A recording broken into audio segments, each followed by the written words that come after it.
یک تنها لور رشتہ وای دا چې څوک یې لګي دا بې غیرته دی که نه هغه دله څه ته وایي بړوا څه ته وایي ما ته بړوا تعریف وکړې څه ته وایي هغه دله څه ته وایي د دله تعریف راته وکړې هغه بې غیرته څه ته وایي اسلام یو طرف ته که خو دا څه کوې ته چین ته وروس ته او جرمني ته او د نورو ملکونو ته لور لېږې اعلی تعلیم وکړي ما تعلیم نه چې څه شی به ترې جوړېږي چې راځي دا موږ رحم کوو او لاړ شی نن زمونږ ښځې وایي ازادي غواړو چې کومو ملکونو کې د ښځو ازادي ده هلته لږ تپوس وکړئ ما ته پته ده په سرو سترګو سړي جاړي دا خو موږ څه په سترګو لیدې نه دي موږ خو ازادي به میلو چې موږ به زناکارۍ کوو ته به هم کوې خو خور لور به دې هم کوي ورشئ هغه ملکونو ته ما ته پته ده زه دغه ملکونو ته تلیم خاوندان او وروڼه یې په سرو سترګو جاړي وایي زموږ په مخ کې زموږ لور هلک سره ځي نه شو ویلی حکومت هم بیا تنګی زمونږ مخکې زمونږ ښځه زمونږ مور زمونږ خور د پردي هلک سره زمونږ په مخ کې به ګنټې والي شي بل او زمونږ څوک پلانکې ته ووایه اواز کا ته څوک یې د بوای فرینډ یم دوست یم زه نشم ویلی چې ولې که ویم عدالت ته به مې راکاږي پولیس به مې نیسي چې دا ازادي را ته ځان له خپله خوښه کړه دا ژوند دی زمونږ پړه به څه تېرېږي او هغه جینکې چې دا کم بربنډې ګرځي ورشه تپوس ته وکړئ په خدای په سترو سترګو جاړي جینکې ټوله لګیا دي کارونه کوي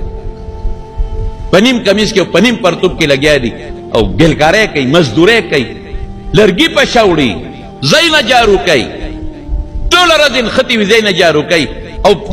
نیتوب کار کوي خلکو له ویښته سموي مساجونه کوي تپوس ته وکړي وي ډوډۍ نه میلاویږي خوري څه برګر دونه ګټي چې ډبل ډوډۍ پې خوړی شي نور پسې نشي خوړی ورشه موږ خو الحمدلله یو کس یې ګټي او شل یې خوري هغې برګر یې خوري دومره پوټی نه او ته لس ډوډۍ خورې ښځه یې خوري لور دې خوري بچي دې خوري هغې په فلیټ کې اوسېږي په یو رکوټې غوندې مکان کې ښځه هم ګټي او سړی هم ګټي لیکن په فلیټ کې اوسېږي ته په غټ کور کې اوسېږي هغې سپوس سر منډې وایي ته جومات ته راځې د خدای په فضل هغې ځان له لګیا دي ډوډۍ خوري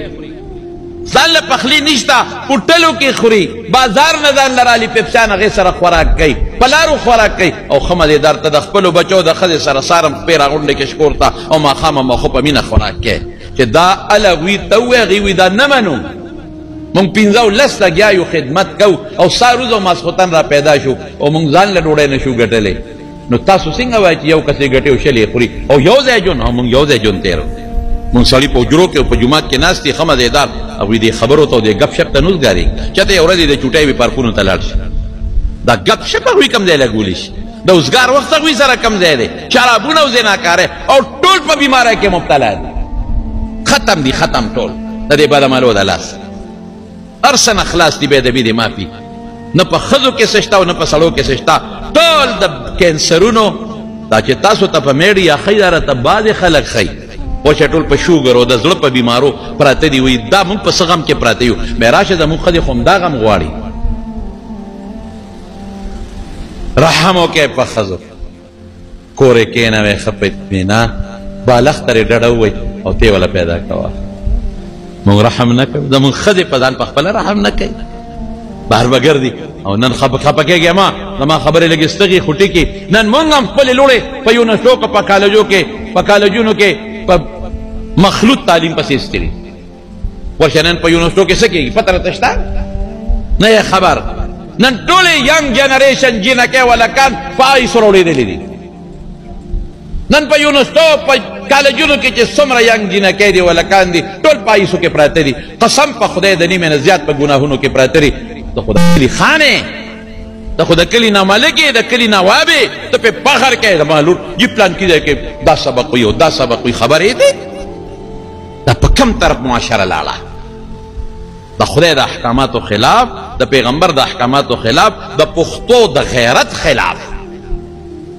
حیا کم ځای ته لاړه ورسېده مونږ خو دا بې حیایي نه ولیدې او دا څپېړې به ستا په مخ راځي قسم دی که دا بچی دا زوی دی چې دا کم په مخلوط طالب او په زناکارو کې لو چې دا ستا په کار بچي قسم درته خورم نه برې په کارېږي او که دا لور دې په کار